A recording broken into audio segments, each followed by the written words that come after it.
sou promotora de justiça, trabalho em uma das promotorias especializadas na defesa da saúde pública. E após aquele vídeo que viralizou, que todo mundo sabe, todo mundo tem conhecimento do conteúdo, nós entendemos que seria necessária uma intervenção do Ministério Público o mais rápido possível, por isso nós estivemos hoje lá, para que nós pudéssemos apurar a veracidade dos fatos graves que estavam contidos na fala daquela usuária que desesperadamente fez aquela manifestação junto com outras pessoas lá em frente ao Hospital Topicá. Infelizmente, a inspeção constatou que todas as denúncias que ela fez procedem. A situação do hospital hoje é crítica, tem problemas de infraestrutura, tem problemas de RH, tem insuficiência de leitos, tem o desabastecimento da unidade. Inclusive, ao final da inspeção, eu pessoalmente agradeci aos gestores, porque diante de tantas dificuldades, como disse a doutora Belisa, eles permanecem lá fazendo o melhor que eles podem para atender aos usuários. Também reclamam de estarem adoecendo diante de tantas dificuldades e da falta de perspectiva que isso melhore. Então, não foram alguns apenas, mas vários servidores se queixaram de doenças, estão adoecendo fisicamente, psicologicamente, de estar trabalhando num hospital insalubre e com tantas dificuldades, e sabendo, cientes de que estão prestando um serviço precário para os usuários.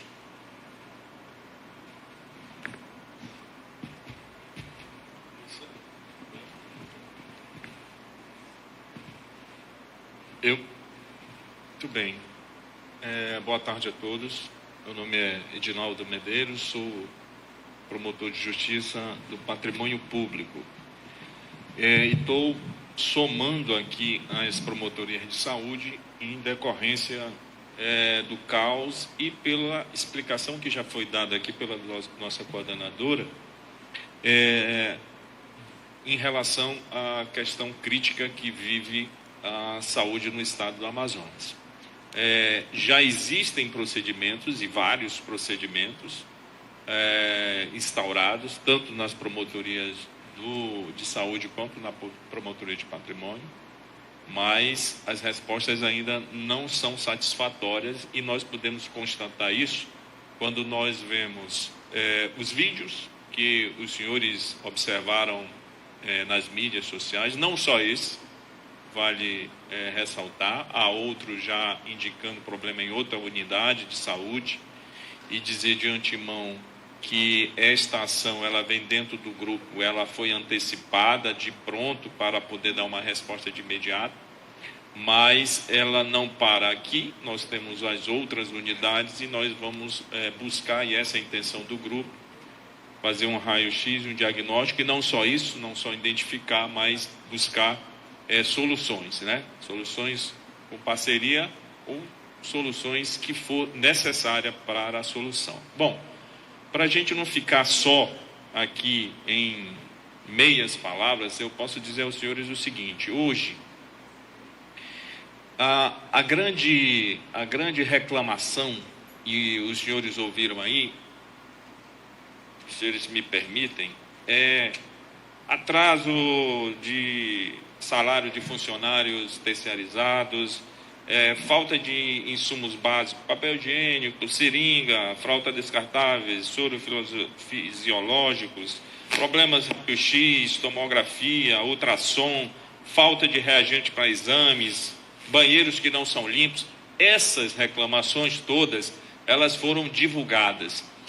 E nós, quando chegamos à fundação, fomos de antemão, tivemos uma reunião com a administração da fundação, e lá tivemos acesso a alguns documentos. Esses documentos, eles são estarrecedores, e aí o que eu posso dizer para vocês é que eu falo da minha área, do patrimônio público, e a relação que tem isso com a saúde.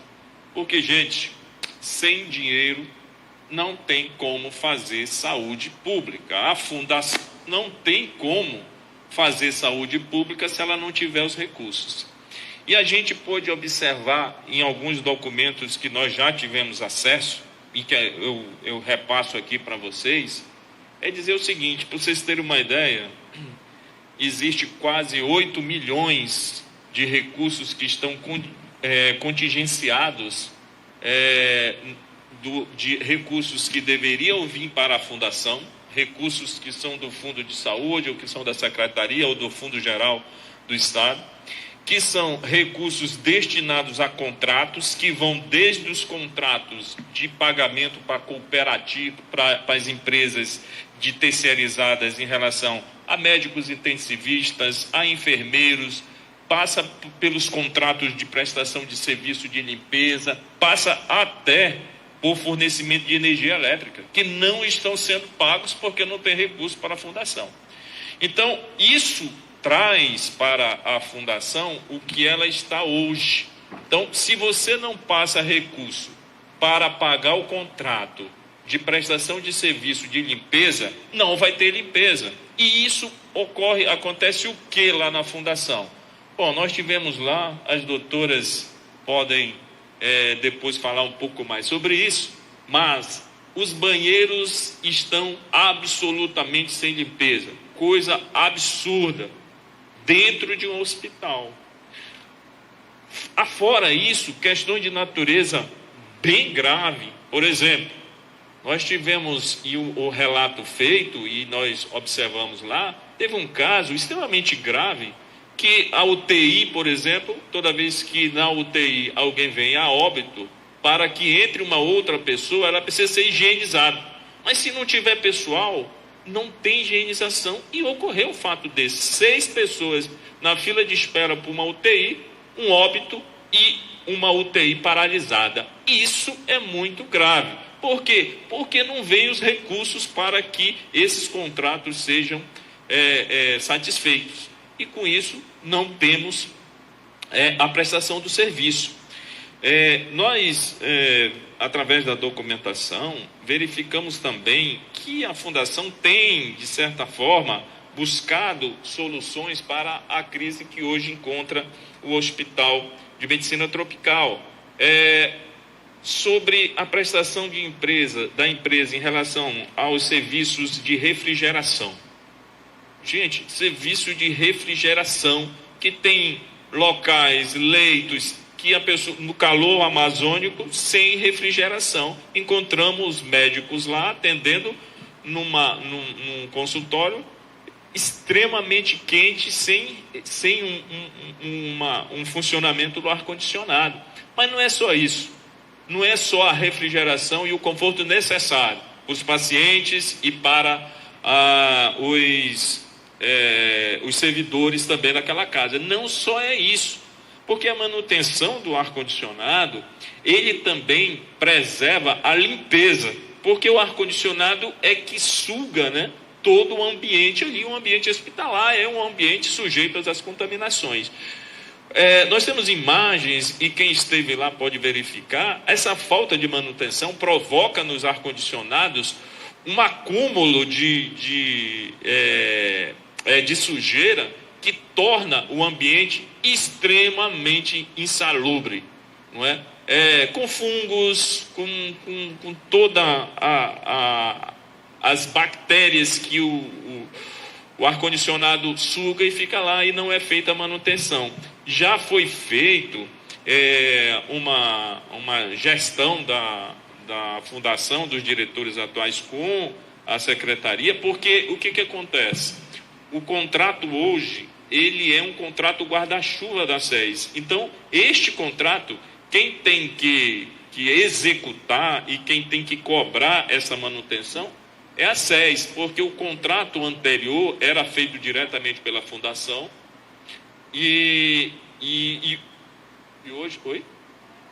Não, não é mais assim. O que acontece hoje é um guarda-chuva e não por um acaso já tem um vídeo circulando que a UTI do 28 de agosto também não tem ar-condicionado, não é?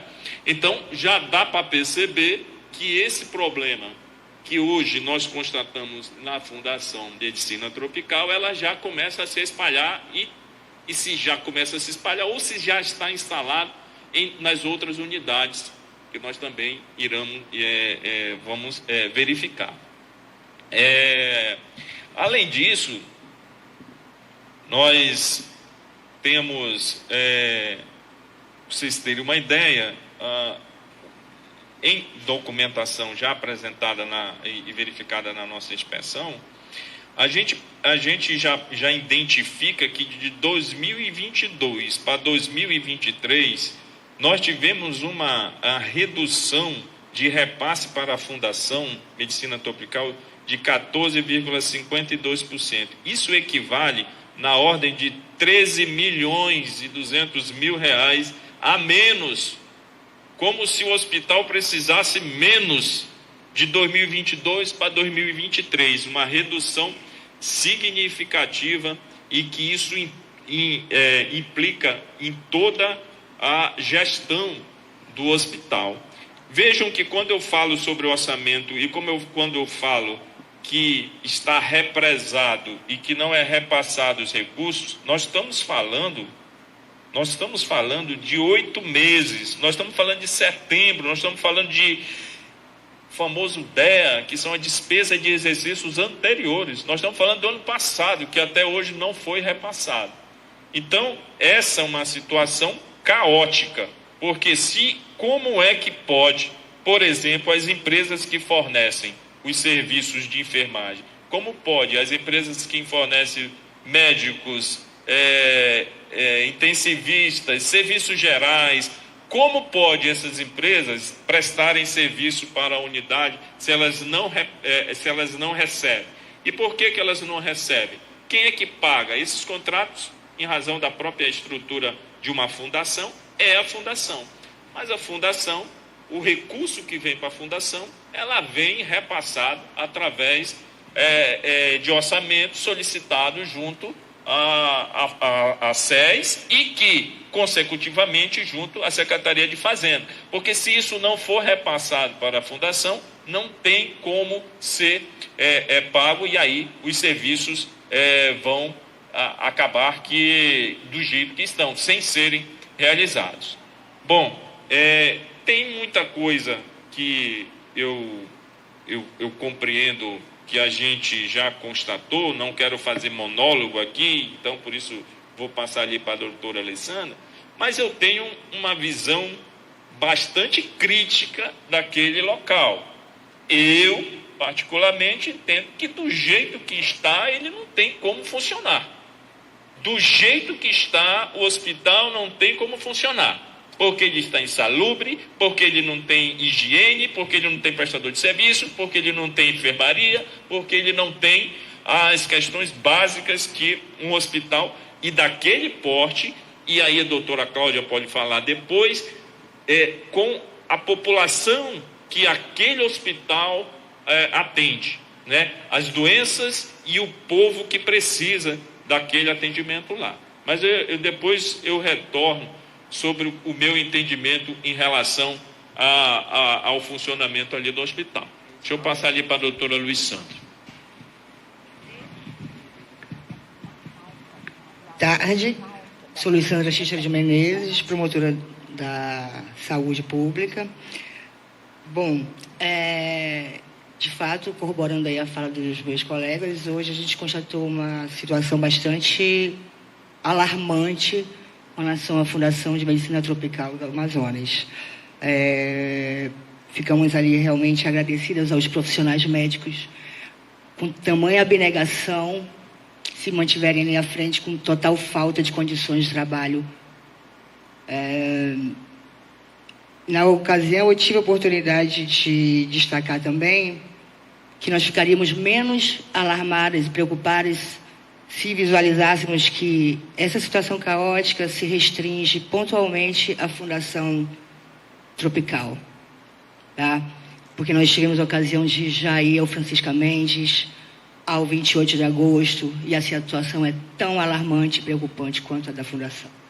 Então, é alguma coisa que se estende a nível de crise na saúde pública do Estado.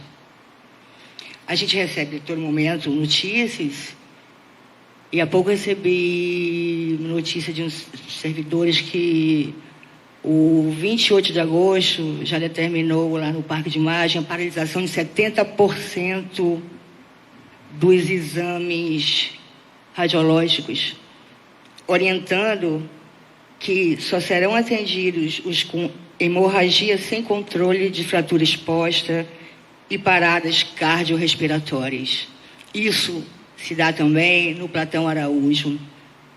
Temos conhecimento de que já há orientação para que o SAMU, o Serviço Municipal que leva os pacientes aos hospitais, deixem de levar. Tem mais como receber pacientes. E quando eles levam, esse serviço do SAMU, em que deixa o paciente nas macas, as macas são retidas nos hospitais por falta ou limitação de leitos. Então, a situação é realmente bastante gravosa. Eu lembro que no final do ano de 2023, mas houve aquela diminuição de prestação de serviços das cooperativas médicas, onde nós, inclusive, instauramos procedimentos e expedimos recomendação ao Governo do Estado, Secretaria de Saúde, Secretaria de Fazenda, que providenciasse para que não houvesse.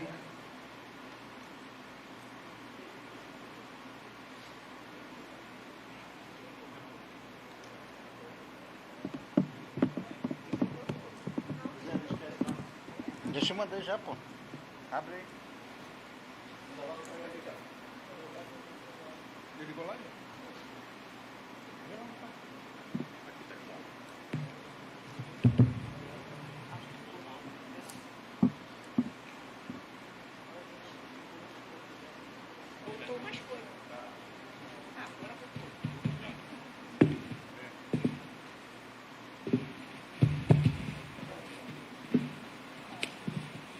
Alô? Bom, onde eu parei? Sim, e que houve a recomendação do Ministério Público para que o Estado, estando o Estado a providenciar que não houvesse a paralisação dos serviços médicos, houve resposta à nossa recomendação de que eles teriam acordado com os médicos e, consequentemente, as cooperativas voltaram a atuar na integralidade e continuar a prestação de serviços. Mas, paralelo a isso, não houve acerto com relação aos contratos, os demais serviços, como foi bem frisado o doutor Edinaldo, limpeza, segurança, profissionais mesmo, alimentação, ou seja, em todos os setores. Em todos os setores. O que nós vimos hoje foi lá, inclusive relatos de que existe uma cota da higienização. Os próprios servidores funcionários levam papel higiênico, álcool em gel, e os pacientes são orientados também a levar papel higiênico e materiais de primeira necessidade para que utilizem lá, porque não tem esses insumos. E quando houve a retomada lá da integralidade da prestação de serviços pelas cooperativas médicas, muitos nos procuraram para dizer: sim, doutores, voltamos, estamos aí plenamente em atuação nos hospitais, mas estamos de braços cruzados, porque tem os médicos, mas não tem os enfermeiros, não tem os profissionais de radiologia, não tem os profissionais de limpeza, não tem os insumos, não tem as órteses, próteses e materiais especiais para cirurgia, ou seja, continuou paralisado. Então, na verdade, a gente vê aí que atinge a todos os setores afetos à saúde pública, né? E parece-me que perpassa aí por essa questão de falta de pagamento dos contratos firmados com a administração pública. E aí diminuição de funcionários, Vimos hoje a falta de protocolo de medicamentos, eles ficam se comunicando num grupo de WhatsApp para ver, essa medicação não tem, me empresta, que eu te empresto isso, é moeda de troca ali entre eles, e muitas vezes com uma quantidade que eles dizem, dá até o plantão de hoje, não sabemos o de amanhã. Então a situação é essa, por esta razão nós instituímos esse grupo de trabalho, para que possamos investigar a situação desses contratos firmados com a administração pública, com as empresas e averiguar a real situação, instar o Estado a se manifestar. Na verdade, nós sabemos dos entraves burocráticos que vai da Secretaria para o Fundo Estadual de Saúde, que vai para a Cefaz, e fica esse jogo de quem é a responsabilidade. Nós queremos explicação de quem realmente é responsável pelo esse repasse de recursos públicos para pagamento desses contratos em nome da não sufocamento da saúde pública no estado do Amazonas.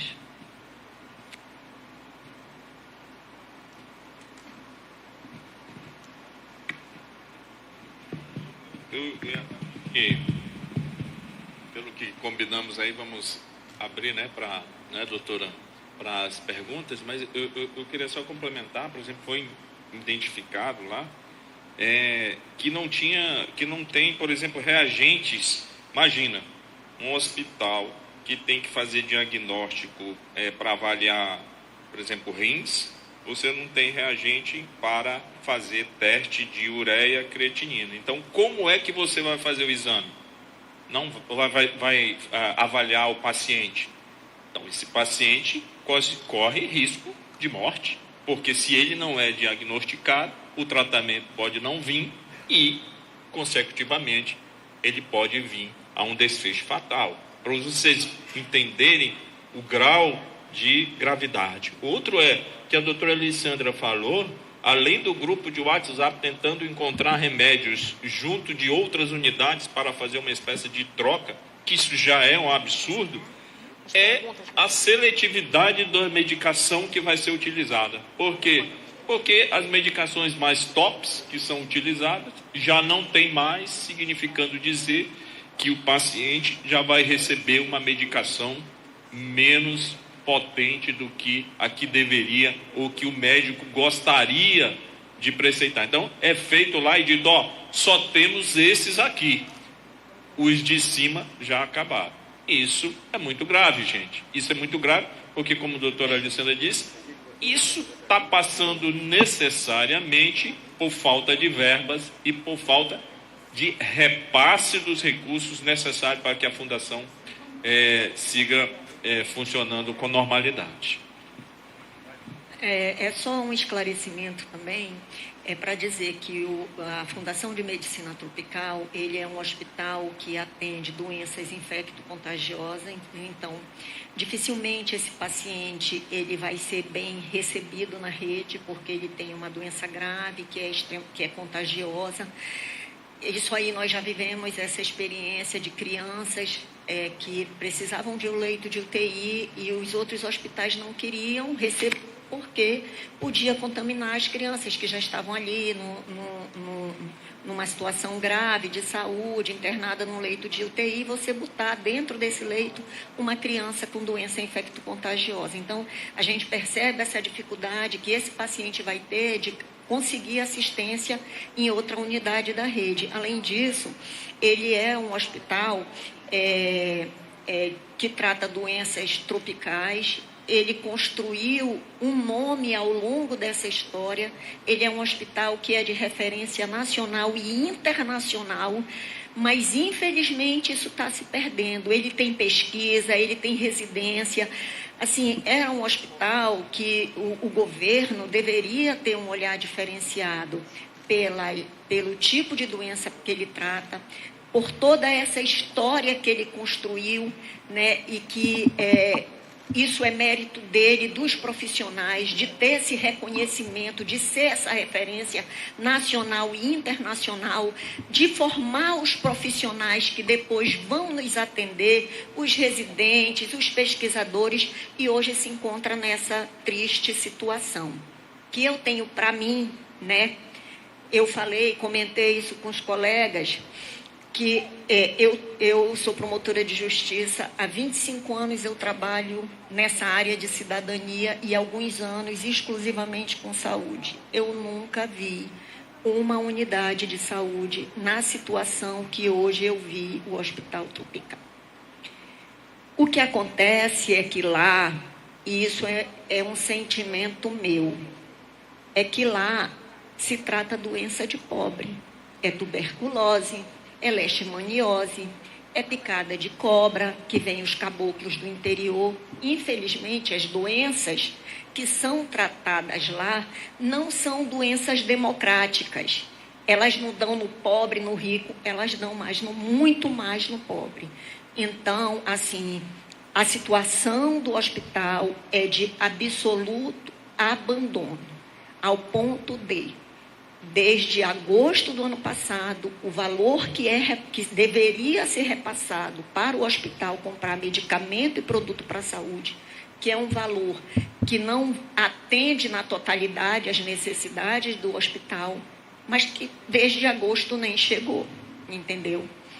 É com muita tristeza que eu digo isso, que eu afirmo isso, mas realmente é o que eu sinto, porque eu nunca vi um hospital numa situação de abandono como hoje está o Hospital de Medicina Tropical. Eu sei que, como disse a doutora Luiz-Sandra, e o que ela falou é verdadeiro, todas as unidades estão passando por dificuldades, até porque é de conhecimento público essa falta de pagamento para as empresas prestadoras de serviços, mas na situação que hoje nós nos deparamos lá no Hospital de Medicina Tropical, eu nunca vi.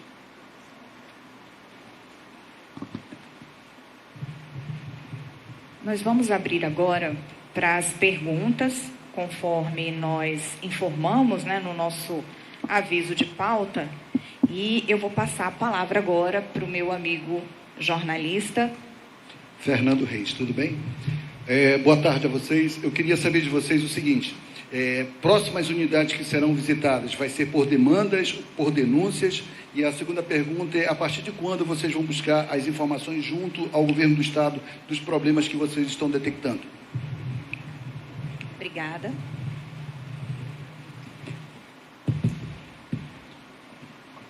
Como eu disse, o grupo, e aí doutora Delisa talvez até possa complementar, mas o grupo ele foi solicitado ano passado, né, doutora Luiz-Sandra? Não. Então, dentro o Ministério Público ele não se preocupou apenas agora e em razão do vídeo que está sendo vinculado. Há um procedimento normal na criação dos grupos de trabalho, procedimentos estes burocráticos internos, mas as promotoras de saúde já tinham fomentado a criação. Recebi o convite para participar desse grupo e já tivemos a primeira reunião em pauta de trabalho foi exatamente fazer uma relação das unidades e fazer um cronograma de visita das unidades, independente das denúncias.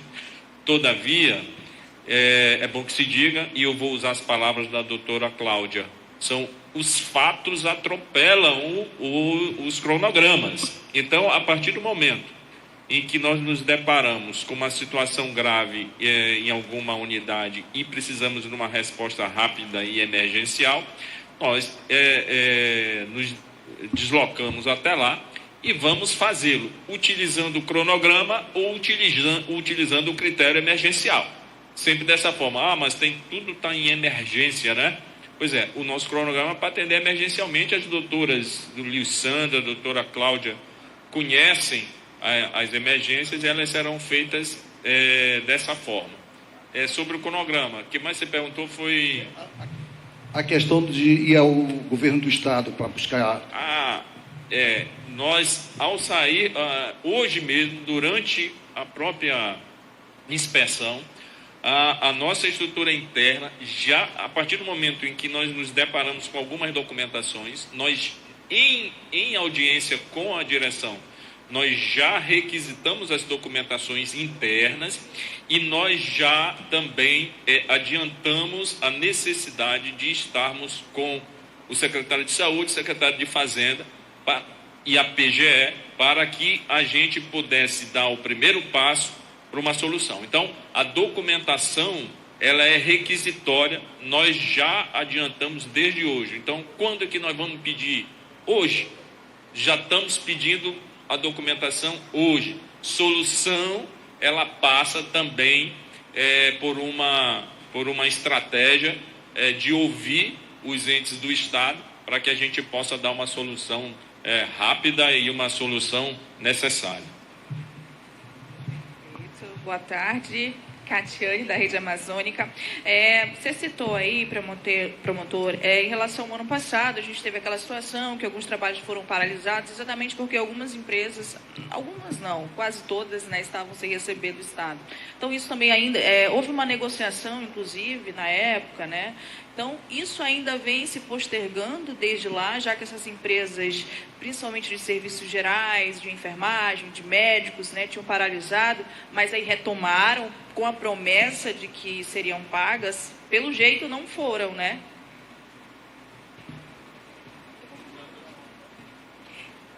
Na verdade, essa situação, ela começou a sinalizar em agosto do ano passado, né?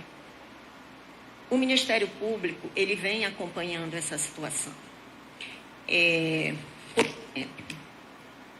um determinado dia, em agosto, o laboratório que prestava serviço no ICAM, que é um hospital de alta complexidade, que atende crianças de todo o estado em situações graves, ele parou o atendimento.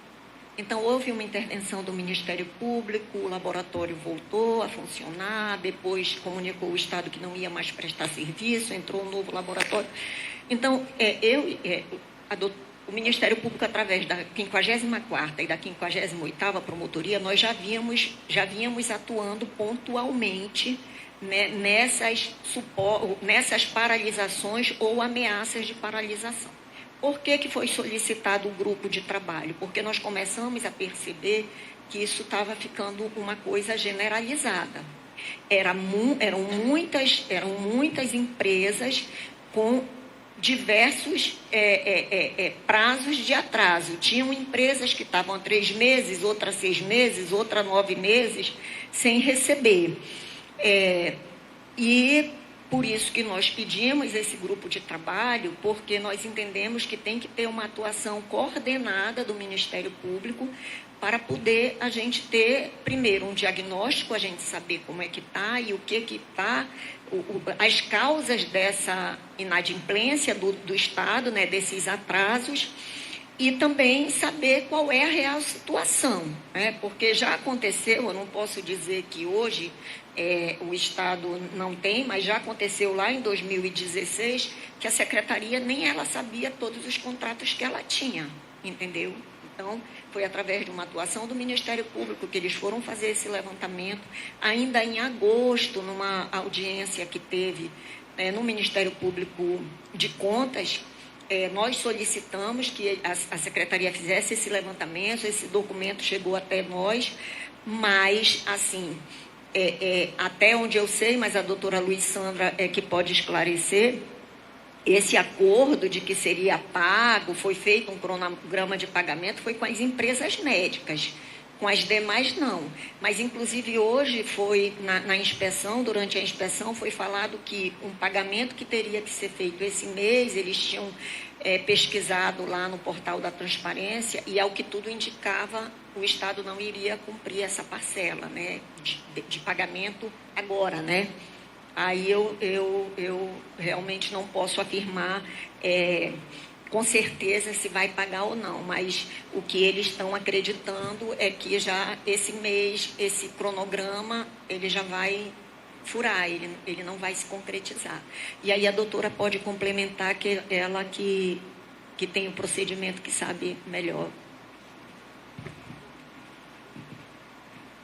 De fato, como eu falei anteriormente, houve essa tratativa do governo do Estado e da Secretaria de Saúde junto às cooperativas médicas para a retomada integral dos serviços médicos. E o que a gente verificou é que houve o pagamento porque havia um atraso desde agosto de 2023 dos profissionais, e que eles atualizariam e apresentariam um cronograma para os próximos meses. Mas, no final das contas, esse acordo não se estendeu, não houve tratativa com relação aos demais contratos, que não somente com os profissionais médicos das cooperativas. E aí, como o doutor Adinaldo falou, a partir de hoje a gente já toma as providências com relação ao que se verificou na Fundação de Medicina Tropical, mas nós já temos procedimentos nas promotorias de saúde relativos aos atrasos de salário dos profissionais de saúde das unidades públicas do Estado do Amazonas. Temos diversos procedimentos administrativos de acompanhamento dessa situação. Temos, inclusive, com relação que foi falado do Hospital Francisca Mendes, a Fundação Hospital Francisca Mendes, que, com a retomada dos profissionais médicos, continuou paralisado porque estava com as máquinas de hemodinâmicas quebradas, falta de materiais básicos de insumos para a realização de procedimentos e cirurgias. E nós ingressamos com a ação civil pública para compelir o Estado a reparar todas essas anormalidades. E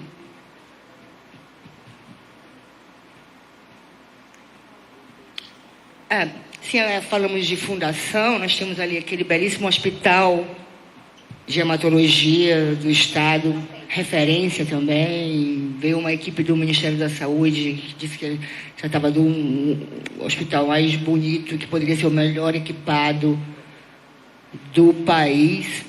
Também é um hospital em referência em pesquisa, em formação de residentes, de médicos.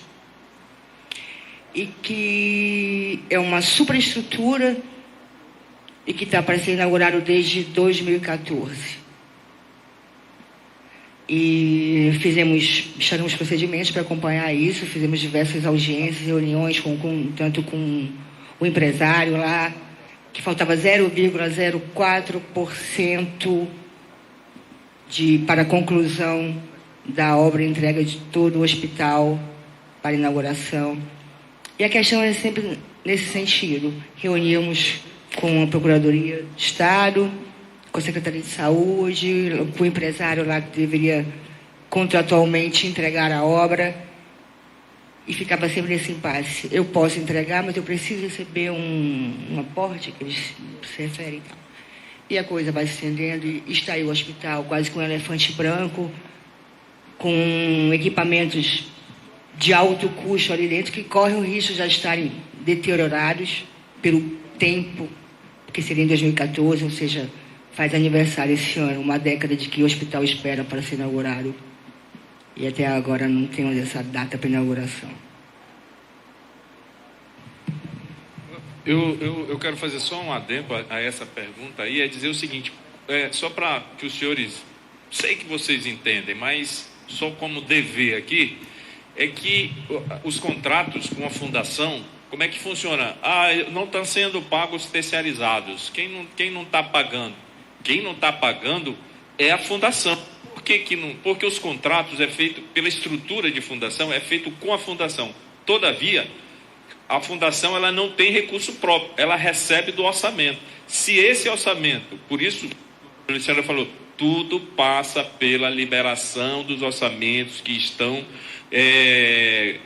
represados ou na Secretaria da Fazenda, vamos parecer, porque que os valores que estão no orçamento para, nesse caso na fundação, mas para as outras também, e tratando especificamente do caso, é porque se não vem os repasses, a fundação não pagar a empresa, a cooperativa, o de medicamento, de pessoal, né? Só para deixar claro como é que funciona isso.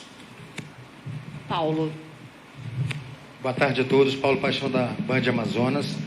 Vocês falaram em caos na saúde pública. E eu queria voltar um pouquinho no passado, alguns anos atrás, quando a gente enfrentou a pior pandemia de todos os tempos, a pandemia da Covid-19, quando faltaram leitos, faltaram insumos.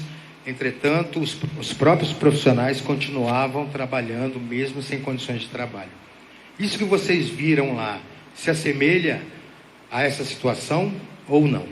E outra, o que o Ministério Público pode fazer? Eu sei que já tem uma ação civil em andamento, ação civil pública, mas o que o Ministério Público, como órgão fiscalizador, pode fazer para provocar a justiça, para que a justiça obrigue o Estado a fazer esse pagamento e, pelo menos, a amenizar a situação, tanto dos colaboradores que estão dentro das unidades hospitalares, quanto dos pacientes que precisam do serviço público. Obrigado. Bem, o objetivo do grupo de trabalho é exatamente esse: fazer o diagnóstico. Como o doutor Edinaldo falou, às vezes vem uma situação como essa da fundação e os promotores têm que se deslocar para lá e para exatamente dar uma resposta para as pessoas que estão lá pedindo socorro. E, a partir disso, nós temos dados que vão ser, como foi colocado aqui, vamos pedir informações que já foram pedidas. É uma unidade só, mas, como já ressaltamos, a situação é de todas as unidades quase. Isso está acontecendo. Então, nós temos que ver por que isso está acontecendo. Por que não estão sendo feitos repasses? Por que não estão pagando os contratos? Então, nós realmente vamos precisar acionar o Estado no sentido de, primeiro, ter um diálogo. Um diálogo no sentido de que, se vai ser feito, tomado algumas providências de forma urgente, que é isso que nós queremos, e também analisarmos a possibilidade de algumas situações, se tiver uma situação gravíssima, ingressar com ação, né? Judicializar. Mas para isso precisamos saber, e por isso que nosso grupo, nós temos um contador que está avaliando essa questão orçamentária. Ele está indo no portal Transparência para analisar, por exemplo, o que a gente já tem alguns dados, mas ele vai pegar esses dados e vai tornar esses dados de forma que a gente possa fazer uma leitura. Em que situação está realmente aquele hospital e onde é a falha. E ouvir o Estado, né, porque ele tem direito de ser ouvido, mas também exigir uma providência de imediato, porque se isso não for feito, e a nossa preocupação é que daqui a pouco a gente, inclusive o doutor Edinaldo tinha sugerido, a doutora Cláudia e a Luísandra, em acionar até a Devisa, não é isso? Para que ela possa ir lá no hospital ver se ela tem condições de estar funcionando.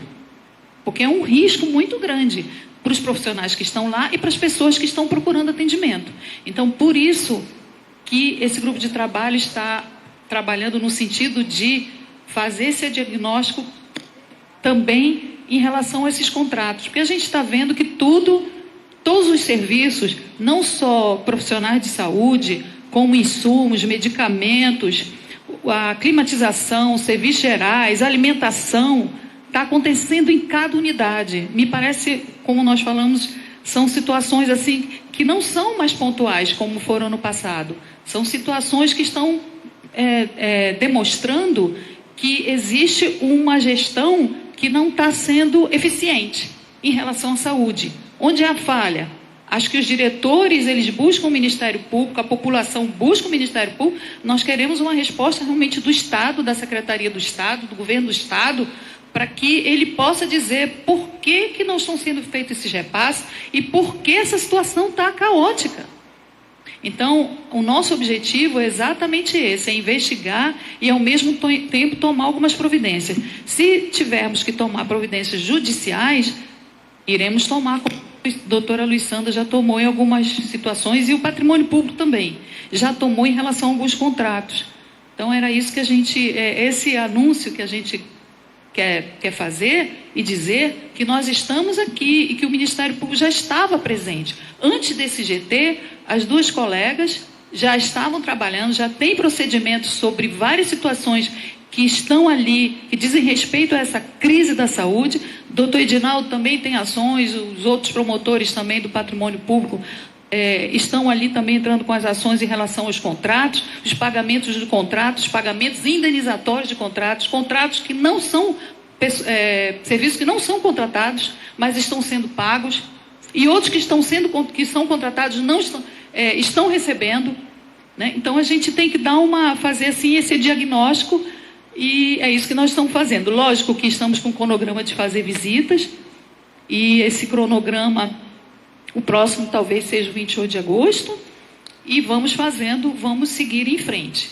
Então, esse é o objetivo do nosso grupo de trabalho, é ver se a gente, de alguma forma, consegue resolver com o Estado.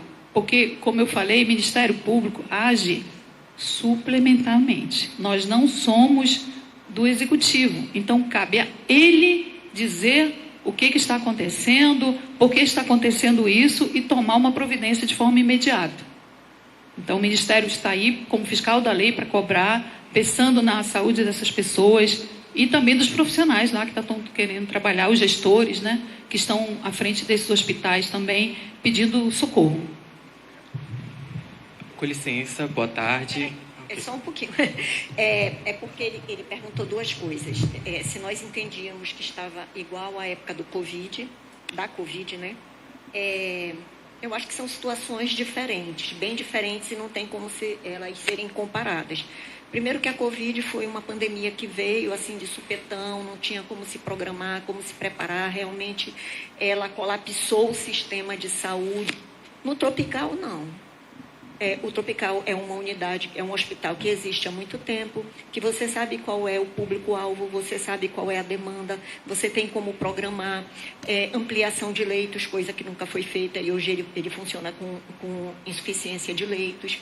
Você tem como dimensionar o RH que você vai precisar para que o hospital, que é de alta complexidade, inclusive tem leito de UTI, o número de RH suficiente para que você funcione bem, para que você preste uma assistência de qualidade e dentro dos fundamentos do SUS, né, das diretrizes do SUS. E você tem como programar que tudo passa por uma programação, né, por um planejamento. Até na nossa casa, você sabe mais ou menos na sua casa o quanto você gasta de água, o quanto você gasta de luz, o quanto que você gasta no supermercado. É a mesma coisa, só que numa escala maior. Então, não justifica o desabastecimento de medicamentos e produtos para a saúde. Não justifica insuficiência de leitos, não justifica carência de RH, até porque isso já vem sendo anunciado, já vem sendo comunicado há muito tempo ao poder público, né, pelos próprios gestores. Então, eu penso que são situações distintas e que a gente não tem como comparar. Em relação ao pagamento, é preciso que fique claro que o Ministério Público, em nenhum momento, ele vai defender interesse de nenhuma empresa. Inclusive, eu sou terminantemente contra essa história de paralisar porque não está recebendo. Entendeu? O usuário não pode ser usado como moeda de troca. As empresas, elas possuem meios legais para cobrar o Estado e elas não podem pegar o usuário como objeto de chantagem. Eu sou super contra, não vi hoje o Estado tomar nenhuma medida efetiva quanto a isso. Eu penso que, se não lhe interessa mais o contrato, você faz como fez o laboratório lá do ICAM.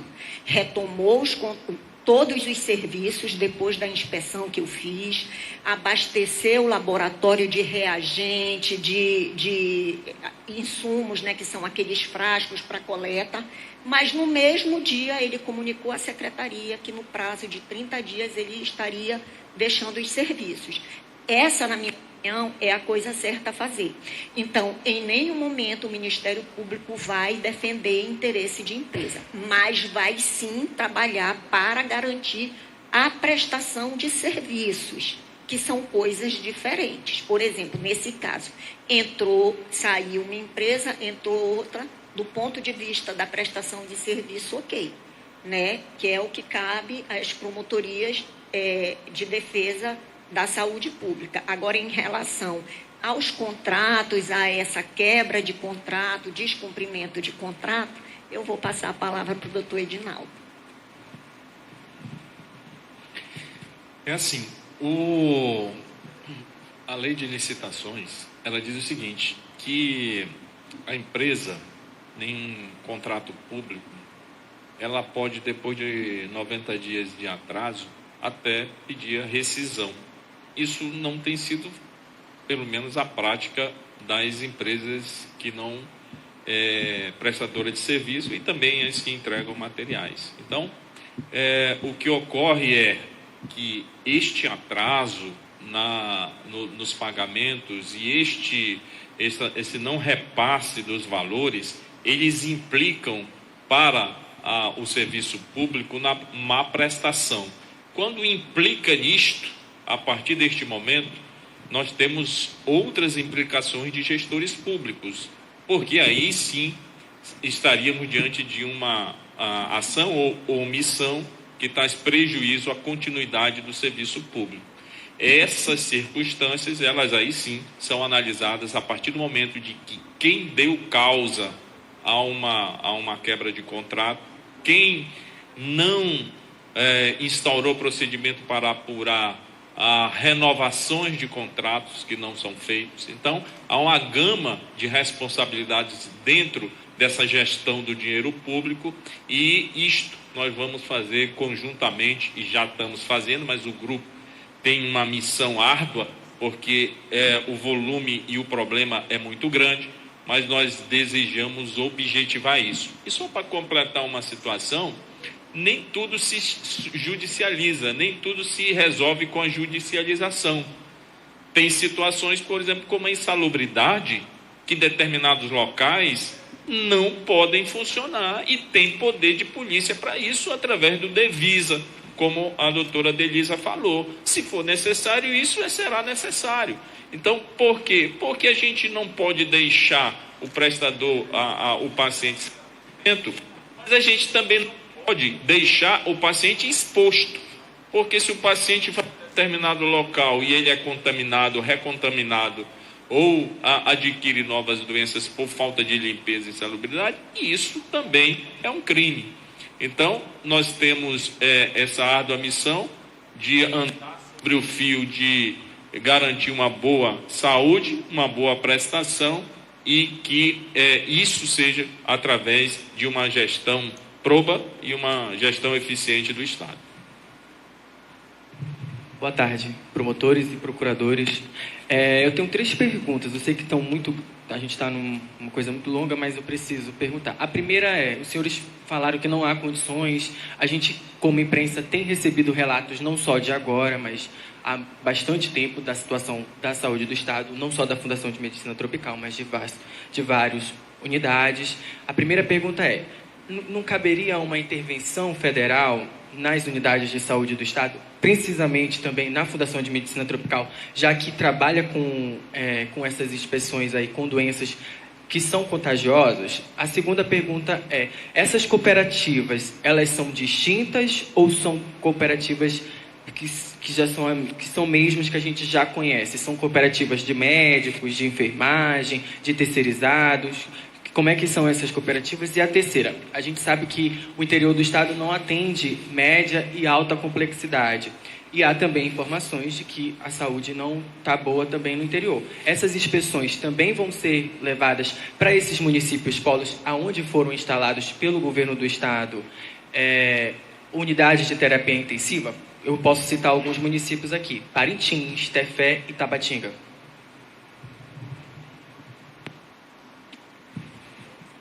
Eu vou falar por uma parte, são 3 perguntas e acho que a terceira a doutora vai falar, né, doutora? Mas sobre o processo de intervenção. O processo de intervenção, ele é um processo específico previsto na legislação e ele requer alguns procedimentos para tal. A intervenção federal, como você sugeriu, ela precisa ser provocada a partir de elementos concretos e esse tipo de de ação feito pelo governo federal é algo a ser avaliado por ele, tem algumas gravidades jurídicas decorrentes desta intervenção.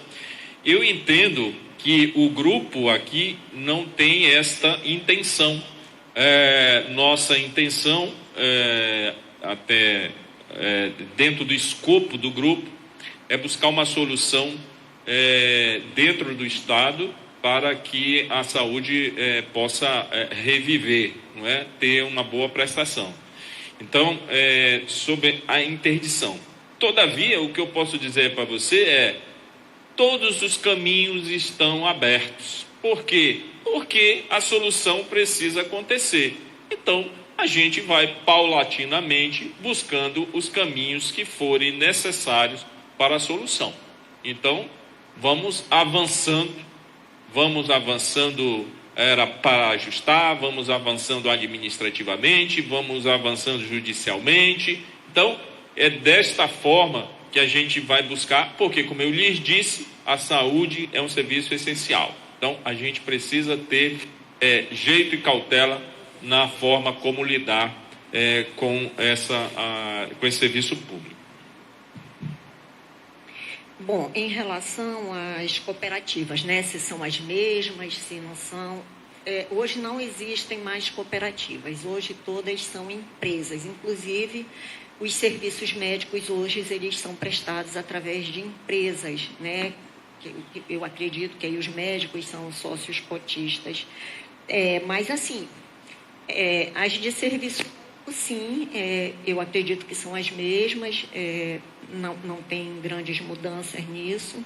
As demais, a gente não pode nem dizer, porque são inúmeras, são muitas. Eu não sei nem dizer quantas, mas como eu falei, em agosto nós tivemos uma reunião no Ministério Público de Contas, que participou eu, a doutora Sandra, que era a representante, né, do MP, a procuradora de contas, que estava com a pasta da saúde, e a Secretaria de Fazenda e a Secretaria de Saúde. Eles fizeram um levantamento, salvo engano, são 58 páginas, eu te mandei, né, de contratos. Mas a gente sabe que esses contratos já foram alterados. Então, eu não posso dizer se são as mesmas ou se está tendo uma rotatividade aí nas empresas prestadoras de serviços. Mas nós vamos identificar, porque nós vamos pedir esse levantamento atualizado. Em relação à média complexidade, à alta complexidade, é engano. Os municípios, eles prestam, sim, assistência de média complexidade, e alguns municípios hoje têm leitos de UTI. Eu não posso afirmar com 100% de certeza, mas eu acredito que eles estarão, sim, dentro do grupo, porque esse contrato é da Secretaria de Saúde, entendeu? Então, eu acho que essa prestação de serviços em terapia intensiva nas cidades do interior estarão contidos nos contratos aqui da capital, porque as cidades do interior, acho que todas têm hospitais de média complexidade, que assim, digamos, compartilhado a manutenção, a gestão é do Estado. Então, eu acredito que os serviços especializados, eles são contratados, sim, pela Secretaria de Saúde. Então, provavelmente, essa questão será analisada pelo GT, porque vai estar dentro desses contratos firmados pela Secretaria de Saúde. A gestão de todos os hospitais são do Estado, é gestão estadual. Aí tem, assim, por exemplo, Tabatinga, que é o Exército junto com o Estado. Como eu sou promotora da capital, eu não posso te precisar, assim, se São Gabriel da Cachoeira também é assim, porque tem base militar. Geralmente, onde tem base militar, essa gestão é híbrida, é Estado e a União. Agora, Eu te asseguro, até porque em relação a medicamentos e produtos para a saúde, que hoje é um dos pontos críticos do Hospital Tropical, nós vamos instaurar um procedimento. Hoje eu já peguei a relação do que está com estoque zero, porque nós temos um termo de ajustamento de conduta com o Estado. Então, assim, nós já estamos um passo à frente, que caso não regularize, nós já entramos direto com ação de execução. Então, não vai se discutir mérito, se o Estado deve ou não deve abastecer.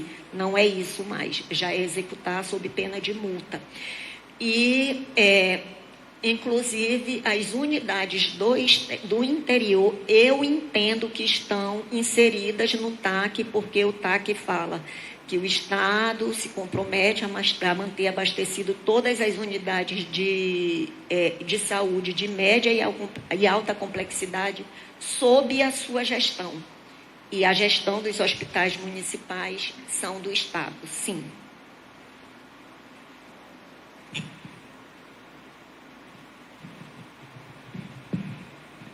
Boa tarde, Lara Tavares, do Radar Amazônico.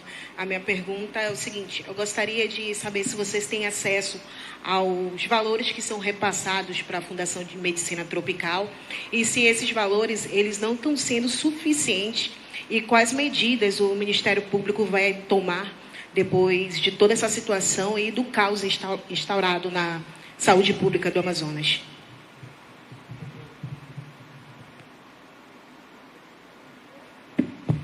Pronto.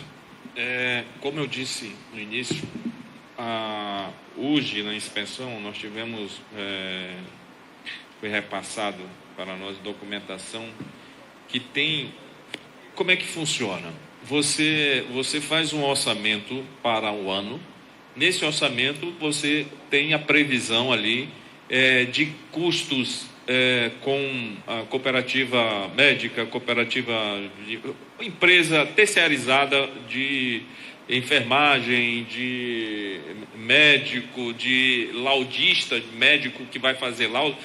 E que a questão de equipamentos, eles têm alguns equipamentos como o raio-x está funcionando, mas não tem ninguém para dar laudo. Por quê? Porque quem dá laudo é o médico. E a empresa médica que dá o laudo não está sendo pago.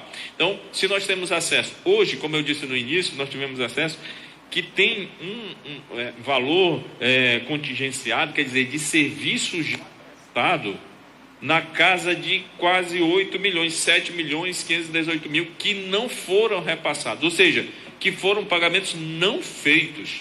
Então, para você ter uma ideia, como o financeiro. O orçamento é o que é previsto, o financeiro é o que vem. Não é? Esse financeiro não está cobrindo sequer o que o ano passado deixou, que foi de quase 8 milhões, que é o de exercício anterior, o DEA. Então, o orçamento que vem, de fato, não cobre os contratos que estão sendo, que estão em vigor dentro da fundação. Todos esses contratos. Então, o que eu posso lhe dizer? Nós tivemos acesso a uma documentação que mostra o que está devendo, o que precisa e o que não está sendo repassado. Só para adiantar, para vocês terem uma ideia, o diretor técnico falou o seguinte, que em relação à medicação, que a doutora Cláudia já explicou, qualquer hospital ele deveria trabalhar com um excedente, um estoque de segurança. O nome é o estoque de segurança. E principalmente uma fundação como ela e o atendimento que eles fazem, que são especializados em doenças tropicais, e elas são sazonais, elas podem ocorrer surtos, não é? Então, hoje, por exemplo, que antes, como eles trabalhavam com 3 meses de estoque de segurança, hoje não tem estoque nenhum.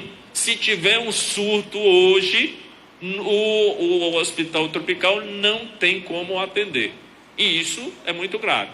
Então, sim, tivemos acesso a essa quantidade de repasse e o que principalmente não está sendo repassado.